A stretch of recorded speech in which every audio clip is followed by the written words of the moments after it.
Welcome to Rose Garden Cottage, Lucky's first in a series of 5 scrappy cottages. Let's open and take a look at the kit together. It's sealed here with a little piece of washi tape that will reseal if you want to put items back in this bag.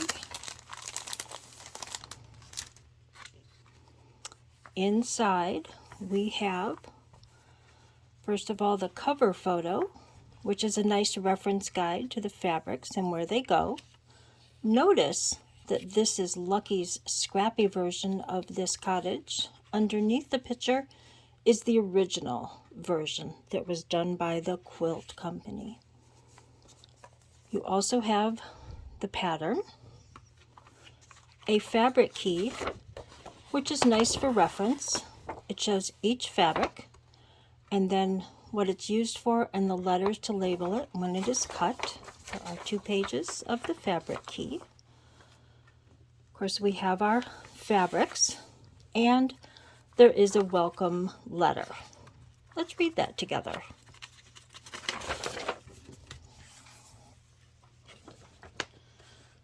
Welcome to Rose Garden Cottage. Stroll along the gingham picket fence, peek into the windows at hearts and flowers, say hello to Kitty waiting for you on the front step, where you can almost smell the sweet scent of roses.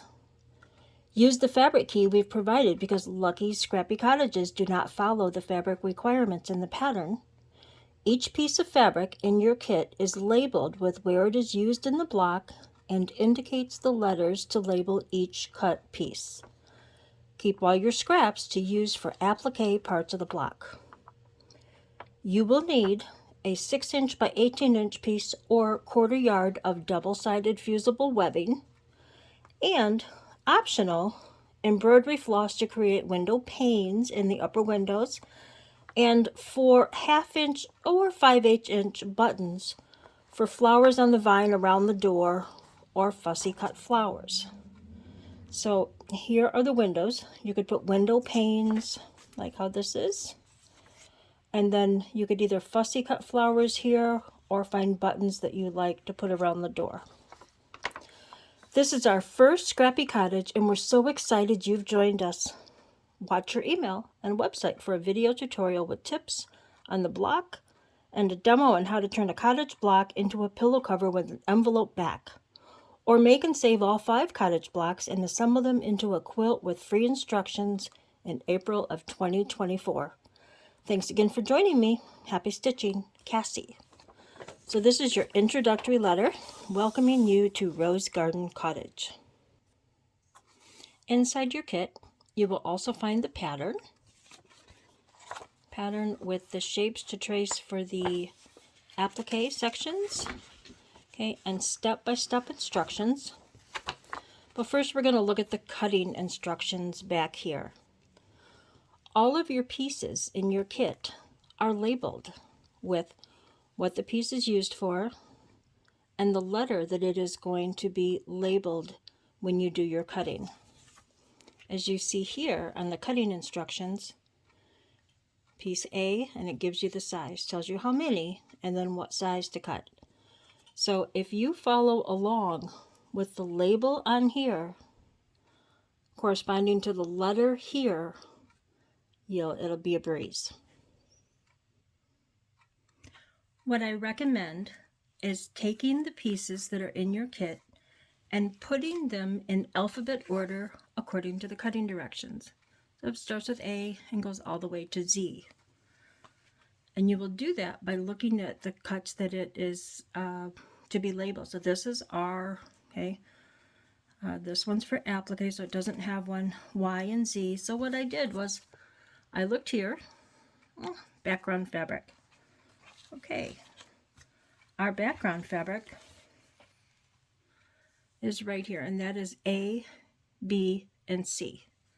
So I put that one first, and then the next one on the list to be cut is D, E, F, and then this piece also gets W, which this label says that. So I put all of these in order so that it will follow along with what's going here.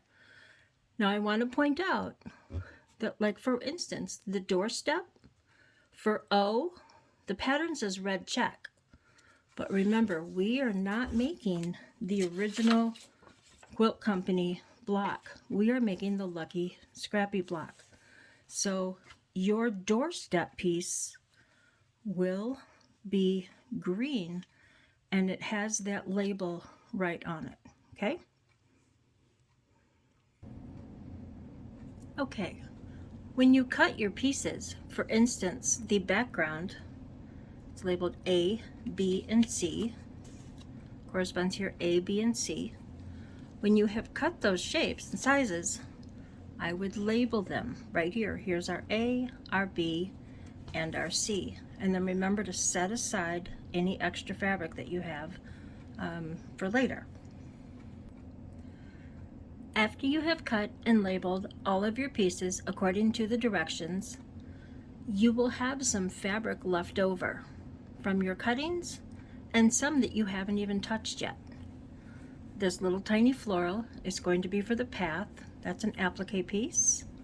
This is our gingham fence, and this is for buds at the top arc of the block. Or you will be able to fussy cut roses from this green fabric, similar to how I did it here. That's how I got these, okay? All right, so there is our introductory video on how to get prepared to start stitching.